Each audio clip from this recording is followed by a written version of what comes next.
내가 말했잖아. 이 집에는 너 같은 쓸모없는 사람이 필요 없어. 딸만 낳는 여자가 여기서 살 이유가 뭐야? 당신의 독설로 당신의 외로움과 신랄함을 숨기지 마세요. 나는 내 가치를 평가받을 필요가 없어요. 특히 당신 같은 사람에게는 더더욱요. 지혜야, 너는 딸만 낳아서 우리 집안에 도움이 안 돼. 이 말 한마디가 내 가슴을 찢어놓았다. 엄마, 지금 아버지 장례식이에요. 그런 말은 하지 마세요. 남편에게 보호를 기대했지만 그는 날 바라보지도 않았다. 내 이름은 지혜. 나는 15년의 결혼 생활 끝에 스스로를 위해 이혼을 선택했다. 시어머니의 끊임없는 비난, 남편의 무관심, 그리고 모든 짐을 홀로 짊어진 채 살아야 했던 나날들. 하지만 그 고통 속에서 나는 깨달았다. 행복은 스스로 찾아야 한다. 지금 나는 두 딸과 함께 작은 아파트에서 새로운 삶을 살고 있다. 여전히 쉽지 않은 하루하루지만 적어도 이제는 내가 내 삶을 선택할 수 있다. 이 이야기는 단순한 이혼의 기록이 아닙니다. 자신을 잃어버렸던 한 여성이 용기를 내어 자유를 찾기까지의 여정입니다. 당신이라면 이런 상황에서 어떻게 하셨겠습니까? 영상을 끝까지 시청하시고 댓글로 여러분의 생각을 나눠주세요. 자유와 행복은 당신의 선택에 달려 있습니다. 제 이름은 지혜이고 올해로 38살입니다. 15년간의 결혼 생활을 마무리하며 마침내 이혼 서류에 서면했습니다. 요즘 저는 마포구에 있는 작은 월세방에서 새로운 삶을 시작하고 있습니다. 창밖으로 보이는 화려한 서울의 네온 사이는 과거의 추억들을 떠올리게 만듭니다. 나는 스스로에게 묻곤 합니다. 도대체 어떻게 그렇게 오랜 시간 동안 참을 수 있었을까? 우리가 남았던 뜨거운 사랑 때문이었을까? 아니면 나 자신을 속이며 붙잡고 싶었던 미련 때문이었을까? 사실 우리의 결혼 생활은 처음부터 비극으로 시작되지 않았습니다. 한때 나는 세상에서 가장 행복한 여자라고 생각했던 적이 있었으니까요. 우리가 나눴던 사랑은 마치 영화 속 한 장면처럼 선명하고 아름다웠습니다. 현호와 처음 만난 날을 아직도 기억합니다. 어느 봄날 서울의 하늘은 맑고 벚꽃이 가로수 길을 수놓았던 그날, 나는 코엑스에서 열리는 무역 관련 세미나에 회사 대표로 참석하게 되었습니다. 그곳에서 그는 무대 가까이에 서 있었습니다. 흰 셔츠와 파스텔 톤의 넥타이를 메고 있던 그 사람은 단번에 사람들의 시선을 사로잡았습니다. 키가 크고 단정한 외모를 가진 그에게는 자신감 넘치는 태도와 함께 따뜻함이 느껴졌습니다. 그는 무역 전자상거래의 가능성에 대해 발표했는데 발표 내내 나는 그의 열정적인 목소리에 매료되어 있었습니다. 세미나가 끝난 후 모든 사람들이 뿔뿔이 흩어지던 중 그가 먼저 다가와 말을 걸었습니다. 오늘 발표 도움이 되셨나요? 뒤돌아보니 그의 미소가 눈부시게 빛났습니다. 우리는 그렇게 간단한 대화를 시작으로 서로의 꿈과 관심사에 대해 이야기하기 시작했습니다. 현호와의 연애 시절은 내 인생에서 가장 행복했던 시간이었습니다. 우리는 주말마다 여의도 공원을 거닐며 한강변에 앉아 미래에 대해 이야기하곤 했습니다. 그는 내게 집 한 채를 사서 작지만 따뜻한 카페를 운영하는 꿈을 이야기했고 나는 언젠가 빵집을 열어 사람들에게 행복을 전하고 싶다고 했습니다. 하지만 모든 날들이 평화로웠던 것은 아니었습니다. 인사동에서 데이트를 하던 어느 날 나는 우연히 그와 그의 어머니가 다투는 모습을 목격하게 되었습니다. 나중에 알게 된 사실은 그의 어머니가 나를 마음에 들어 하지 않았다는 것이었습니다. 그녀는 자신이 꿈꾸던 완벽한 며느리상이 나와는 다르다고 생각했던 것 같습니다. 그날 이후 나는 우리 관계에 대해 알 수 없는 불안감을 느끼기 시작했습니다. 특히 기억에 남는 사건 중 하나는 남산에서 벌어진 일이었습니다. 그날은 현호가 나에게 프로포즈를 하려던 날이었지만 나는 회사 일로 인해 약속 시간에 2시간이나 늦었습니다. 왜 늦는다는 말을 미리 하지 않았어? 그의 목소리에는 실망과 화가 섞여 있었습니다. 나 역시 하루 종일 쌓인 스트레스 때문에 예민해져 있었고 결국 우리는 크게 다투었습니다. 나는 화가 난 채로 자리를 떠났고 현우는 혼자 남겨졌습니다. 그날 밤 그는 나에게 전화를 걸어 진심으로 사과했습니다. 그는 그날을 위해 얼마나 준비했는지 심지어 자신이 직접 만든 하트 모양의 열쇠고리를 보여주며 우리 사랑의 상징으로 남산에 걸어놓고 싶었다고 말했습니다. 그 말을 들으면서 그의 진심을 느꼈지만 나도 모르게 마음 한구석에 작은 틈이 생겨난 것 같았습니다. 결국 여러 갈등을 겪은 후에도 우리는 결혼을 결심했습니다.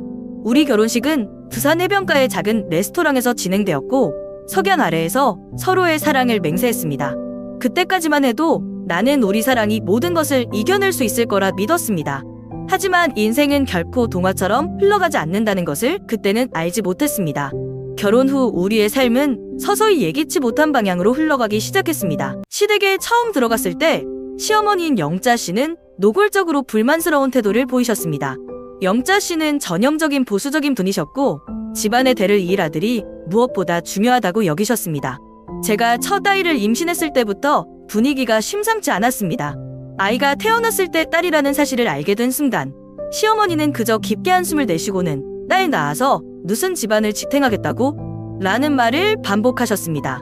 그 말은 마치 날카로운 바늘처럼 제 가슴에 찔렸지만 남편인 현우는 늘 똑같은 말로 저를 달래려 했습니다. 엄마는 나이가 많으셔서 그래. 너무 신경 쓰지 마. 그런 말을 들으면서도 저는 속으로 시간을 두면 상황이 나아질 것이라고 스스로를 위로했습니다. 하지만 둘째 아이가 태어난 날, 제 희망은 산산조각이 났습니다. 둘째, 역시 딸이라는 사실이 알려졌을 때 시어머니는 더 이상 숨기지 않고 저를 환영받지 못한 손님이라고 노골적으로 말씀하셨습니다. 그 순간 저는 아무 말도 할 수 없었고 숨이 막힐 듯한 억울함과 상처로 멍하니 서 있었습니다. 하지만 현우는 여전히 똑같은 말을 했습니다. 엄마는 그냥 그러신 거야. 너무 마음 쓰지 마. 시어머니의 말과 태도는 단순한 말로 끝나지 않았습니다. 그분은 제가 가정을 꾸리고 아이를 키우는 모든 면에 참견하셨습니다. 아이를 어떻게 키워야 하는지, 어떤 음식을 사야 하는지, 심지어는 집안을 어떻게 꾸며야 하는지까지 모든 것을 통제하려 하셨습니다. 한 번은 큰 나이에 유치원에서 받은 산잔을 벽에 걸어두었는데 시어머니께서 갑자기 그것을 찢어버리셨습니다. 이유를 묻자 딸내미 산장 따위로 뭘 자랑하려고 그러네라는 답변이 돌아왔습니다. 그 장면을 보며 제 마음은 또 한 번 무너졌습니다. 그럼에도 불구하고 저는 가족의 화목을 위해서 참아야 한다고 생각했습니다. 아이들이 성장하면서 시어머니의 마음이 바뀔 거라는 작은 희망을 품고 있었으니까요. 하지만 그 희망은 점점 더 멀어져만 갔습니다.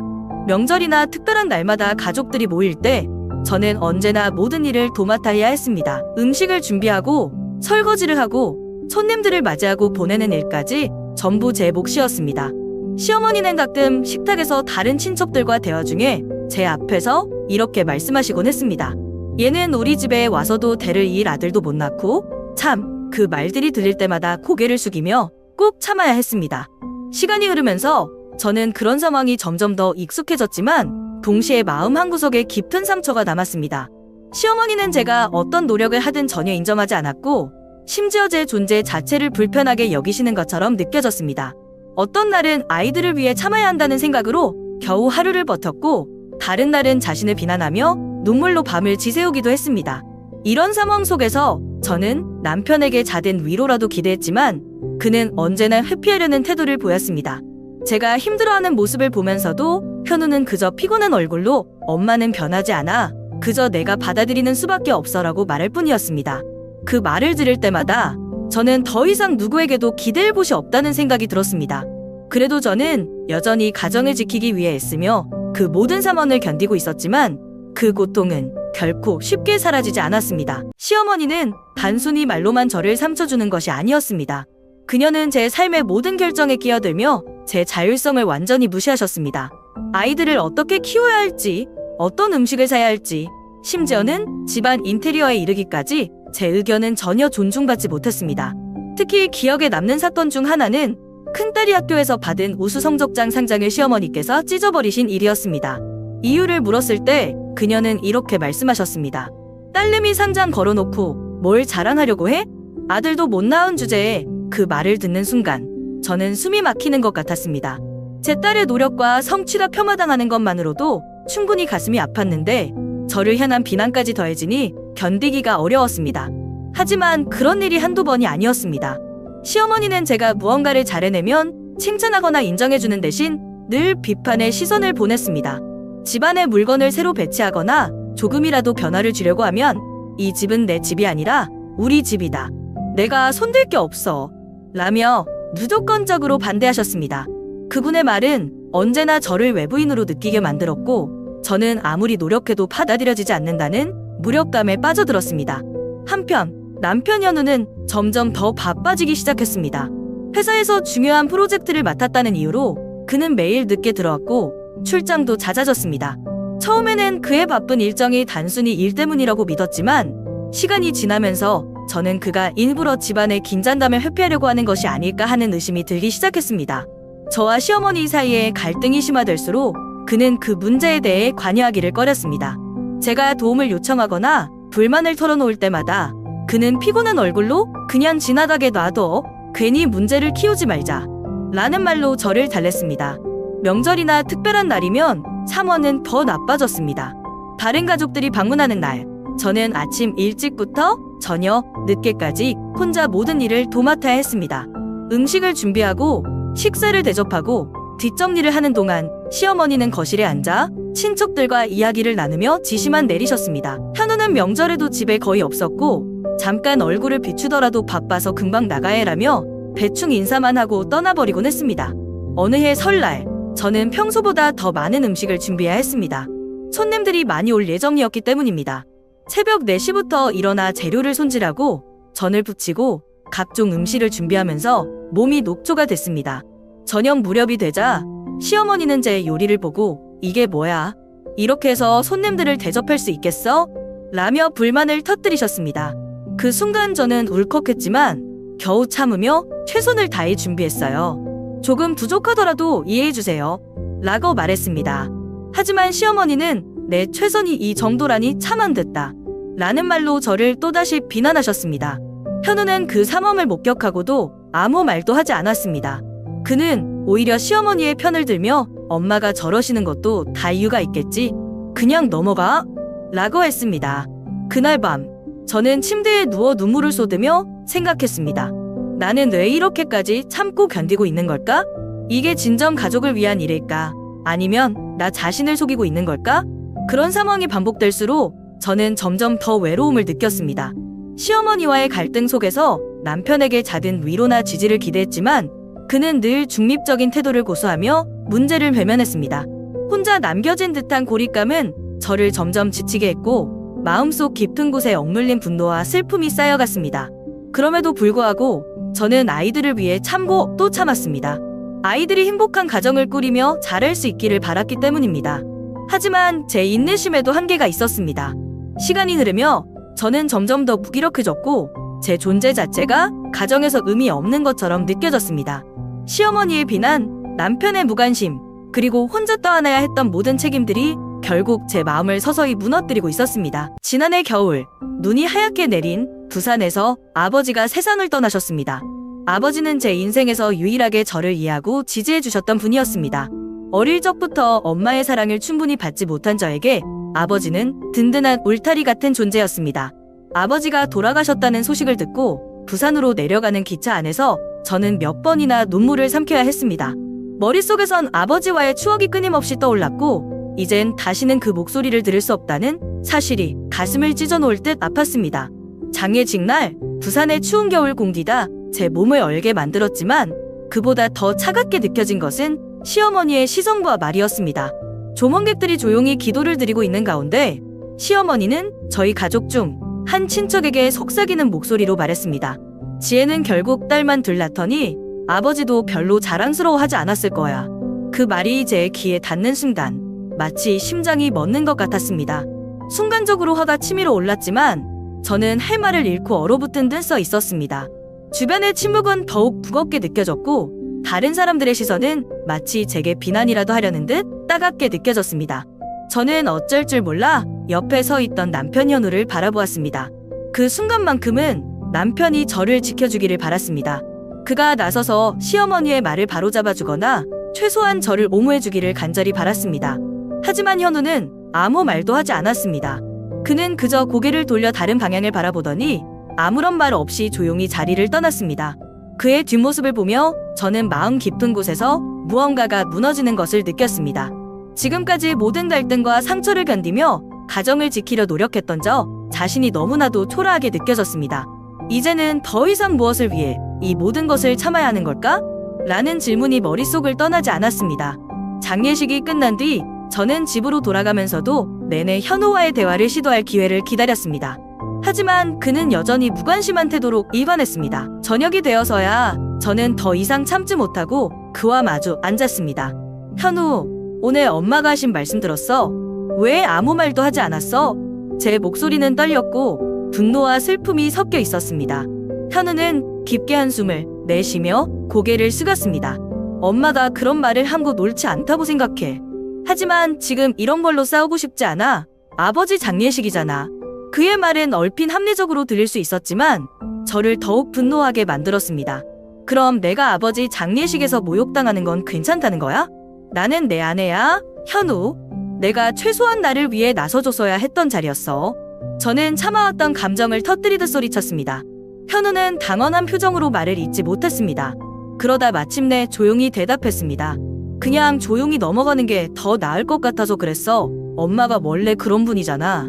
그 말을 듣는 순간 저는 더 이상 그와 함께할 수 없다는 확신이 들었습니다. 원래 그런 분이라는 말로 모든 것을 정당화하는 그의 태도는 제가 이 관계에서 무엇을 기대하든 변하지 않을 것이라는 걸 보여주었습니다. 그날 밤 저는 아이들이 잠든 뒤 혼자 거실에 앉아 생각했습니다. 이대로 계속 참고 살아야 할까? 아니면 이제는 나 자신을 위해 무엇인가를 해야 할 때일까? 제 안의 갈등은 점점 깊어졌고 더 이상 회복할 수 없는 지점에 도달했다는 느낌이 강하게 들었습니다. 장례식이 끝난 후 나는 현우에게 조용히 말했습니다. 우리 그만하자. 나 더는 이렇게 못 살아. 나름 단호하게 말했지만 마음 한구석에는 여전히 망설임이 있었습니다. 결혼이라는 끈을 놓는 일이 쉽지 않았으니까요. 하지만 현우는 놀랍도록 무덤덤했습니다. 그는 나를 잠시 바라보더니 고개를 끄덕이며 대답했습니다. 그래, 내가 원하는 대로 해. 나도 최선을 다했어. 그의 대답은 차갑지도 따뜻하지도 않았습니다. 그저 무기력한 체념이 담긴 목소리였습니다. 그 순간 나는 그가 정말로 우리의 관계를 포기했다는 사실을 깨달았습니다. 그리고 그 말이 이상하게도 나에게 일종의 해방감을 주었습니다. 나는 너무 오래 참아왔고 너무 많은 것을 억눌러 왔기에 이제는 더 이상 같은 싸움을 반복하고 싶지 않았습니다. 며칠 후 나는 뜻밖의 전화를 받았습니다. 시할머니인 저목 할머니께서 나를 댁으로 초대하셨습니다. 평소 할머니와 대화할 기회가 많지 않았기에 조금 의아했지만 거절할 이유도 없어서 그날 오후에 찾아갔습니다. 할머니의 집은 늘 정갈하고 따뜻한 느낌이었고 거실에는 은은한 국화차 향이 감돌고 있었습니다. 지혜야, 앉아라. 차 준비했으니 같이 마시자. 할머니는 부드러운 미소로 나를 맞아주셨습니다. 우리는 잠시 일상적인 대화를 나누었고 분위기가 편안해질 무렵 할머니는 본론으로 들어갔습니다. 지혜야, 너 힘들었지? 할머니의 목소리는 담담했지만 그 안에 담긴 진심은 무겁게 느껴졌습니다. 나는 잠시 말을 잇지 못했고 결국 눈물을 참지 못하고 고개를 끄덕였습니다. 나도 내 마음을 다할 수는 없겠지만 대충 짐작은 간다. 내가 젊었을 때 나도 비슷한 일을 겪었거든. 할머니는 손에 든 찻잔을 내려놓으며 천천히 말씀을 이어가셨습니다. 네, 남편, 그러니까 너희 시할아버지도 참 권위적인 사람이었다. 내가 뭘 하든 간섭하고 나를 존중해주지 않았지. 그런데도 나는 참고 살았다. 왜냐면 그때는 여자가 선택할 수 있는 게 별로 없었으니까. 하지만 살면서 내가 후회한 게 딱 하나 있다. 그게 뭐냐면 내가 내 삶을 살지 못했다는 거야. 나는 할머니의 말을 들으며 놀랐습니다. 평소 강인하고 절제된 모습만 보여주시던 분이 이렇게 솔직한 고백을 하실 줄은 상상도 못했습니다. 내 시아버지, 그러니까 내 아들도 결국 나와 같은 모습을 본받았더라. 그걸 보면서 참 많은 생각을 했지. 내가 제대로 대처했다면 내 아들이 달랐을까? 너처럼 상처받지 않았을까? 하지만 이젠 늦었다. 할머니는 잠시 말을 멈추고 나를 똑바로 바라보셨습니다. 지혜야, 너는 나처럼 살지 마라. 너는 아직 젊고 아직 너 자신의 삶을 찾을 시간이 있다. 내가 희생할 만큼 했으니 이제는 너를 위해 살아야 한다. 그 순간 할머니의 말은 나에게 커다란 위로이자 용기가 되었습니다. 내가 오랫동안 고민해왔던 결정이 틀리지 않았다는 확신이 들었고 누군가 나를 이해해주고 응원해준다는 사실에 눈물이 나왔습니다. 고맙습니다, 할머니. 정말로요. 나는 떨리는 목소리로 대답하며 할머니의 손을 꼭 잡았습니다. 할머니는 가만히 미소 지으며 나를 바라보셨습니다. 그날 이후로 나는 더 이상 과거에 얽매이지 않기로 결심했습니다. 내 삶을 다시 시작할 시간이 온 것입니다. 이혼 후에 삶은 결코 쉽지 않았습니다. 나는 두 딸과 함께 인천의 작은 아파트로 이사했습니다. 이전에 살던 넓은 집과는 비교도 되지 않을 만큼 작고 소박했지만 우리 세 모녀가 함께 지낼 수 있는 공간이라는 점에서 소중하게 느껴졌습니다. 처음에는 모든 것이 혼란스러웠습니다. 나는 인천의 한 영어학원에서 강사로 일하며 두 딸을 돌봐야 했습니다. 수업이 끝나면 곧장 집으로 달려와 저녁을 준비하고 아이들과 숙제를 하거나 학교 문제를 챙겼습니다. 하루하루가 끝없이 반복되는 고단한 싸움 같았습니다. 어떤 날은 밤늦게까지 아이들이 잠든 뒤에도 학원에서 준비해야 할 자료를 만들며 깨어 있었습니다. 그러다 문득 무언가에 짓눌리는 듯한 감정에 사로잡혀 눈물을 쏟기도 했습니다. 외롭고 지쳤지만 그 누구에게도 이 마음을 털어놓을 수 없었습니다. 나 혼자 모든 걸 책임져야 한다는 부담감이 나를 짓누르고 있었기 때문입니다. 그러나 시간이 흐르면서 나는 점차 지금의 삶이 비록 힘들지만 새로운 의미를 가진다는 것을 깨닫기 시작했습니다. 가장 큰 깨달음은 내가 더 이상 시어머니의 간섭과 남편의 무관심 속에서 살아가고 있지 않다는 것이었습니다. 비록 경제적으로 어렵고 육아의 무게가 크지만 내 삶을 내가 통제하고 있다는 사실이 점점 더 큰 위로가 되었습니다. 아이들과 함께 지내는 시간은 새로운 기쁨을 주었습니다. 우리는 주말마다 인천의 작은 공원에 나가거나 가까운 바닷가를 찾아 산책했습니다. 큰딸은 학교에서 배운 노래를 불러주며 동생과 함께 춤을 추었고 둘째는 나를 꼭 안고 엄마는 최고야 라고 말하곤 했습니다. 아이들의 웃음소리는 내 마음을 치유하는 약과 같았습니다. 어느 날 저녁 아이들과 함께 식탁에서 저녁을 먹으며 작은 사건이 있었습니다. 큰딸이 학교에서 만든 그림을 보여주며 자랑스러워했는데 그 그림 속에는 나와 두 아이가 손을 잡고 서 있는 모습이 그려져 있었습니다. 나는 그 그림을 보며 무심코 눈물을 흘렸습니다. 아이들이 나를 중심으로 가족의 의미를 찾고 있다는 사실이 너무나도 감동적으로 다가왔기 때문입니다. 물론 현실은 여전히 만만치 않았습니다. 영어 학원에서의 일은 나에게 새로운 도전이었고 매일 학생들에게 가르치는 것 외에도 교재를 준비하고 학부모 상담까지 해야 했습니다. 하지만 학생들이 나를 좋아하고 부모들이 감사의 말을 전할 때면 작은 성취감을 느낄 수 있었습니다. 가끔은 외로움이 밀려오기도 했습니다. 특히 밤이 깊어질수록 예전의 기억들이 떠오르며 마음이 허전해지곤 했습니다. 하지만 나는 그럴 때마다 할머니 정옥 씨의 말을 떠올렸습니다. 너는 너의 삶을 살아야 한다. 그 말은 나에게 끊임없이 용기를 주는 문장이 되었습니다. 나 스스로도 조금씩 변화하기 시작했습니다. 동네의 도서관에서 열린 독서 모임에 참여하며 새로운 사람들과 교류를 시작했고 아이들을 데리고 인천의 박물관이나 공연장에 다니며 문화생활을 즐기려 노력했습니다. 아이들은 점점 더 활발해졌고 나는 그런 아이들의 모습을 보며 더 열심히 살아야겠다는 결심을 다지게 되었습니다. 시어머니는 이혼 후에도 나를 가만히 두지 않았습니다. 그녀는 끊임없이 전화를 걸어왔고 심지어는 친척들까지 동원해 내 집 앞에 찾아오곤 했습니다. 그들의 주된 요구는 내가 결혼 당시 받은 혼수를 돌려주라는 것이었습니다. 결혼 생활 동안 시댁에서 경제적인 도움을 받았던 것도 사실이고 내가 처음 시댁에 들어갔을 때 마련된 가구나 전자제품이 시어머니 이름으로 된 영수증에 적혀 있던 것도 맞았습니다. 그러나 그것이 곧 내 아이들과 나의 생활을 위협할 이유는 될 수 없다고 생각했습니다. 처음에는 시어머니의 전화를 무시하려고 했습니다. 하지만 그녀의 집요함은 상상 이상이었습니다. 내가 결혼해서 얻은 모든 건 우리 집안 덕분이야. 그러니 돌려주는 게 당연하지 않니? 라는 말이 녹음된 음성 메시지가 매일같이 쌓였고 나중에는 동네 이웃들까지 이 상황에 대해 알게 될 정도로 그녀는 곰곰이니 나를 비난하기 시작했습니다. 심지어 어느 날은 시어머니와 그녀의 몇몇 친척들이 내 집 앞에 몰려와 초인종을 누르고 소리를 질렀습니다. 그들은 복도에서 내가 뭘 잘했다고 혼수까지 꿀꺽하려고 하느냐라며 사람들 앞에서 나를 망신주려 했습니다. 아이들이 그 모습을 보고 겁에 질려오는 것을 보며 나는 더 이상 참을 수 없다는 것을 깨달았습니다. 나는 변호사를 찾아가 도움을 요청하기로 했습니다. 경제적으로 넉넉하지 않았지만 아이들과 나의 평화를 지키기 위해서는 법적 조치가 필요하다고 판단했습니다. 변호사는 내가 받은 혼수는 결혼 생활을 통해 사용되었고 법적으로는 이미 반환 의무가 없다고 말해주었습니다. 하지만 법적 절차는 예상보다 더 오래 걸렸고 그 과정에서 시어머니는 계속해서 나를 괴롭혔습니다.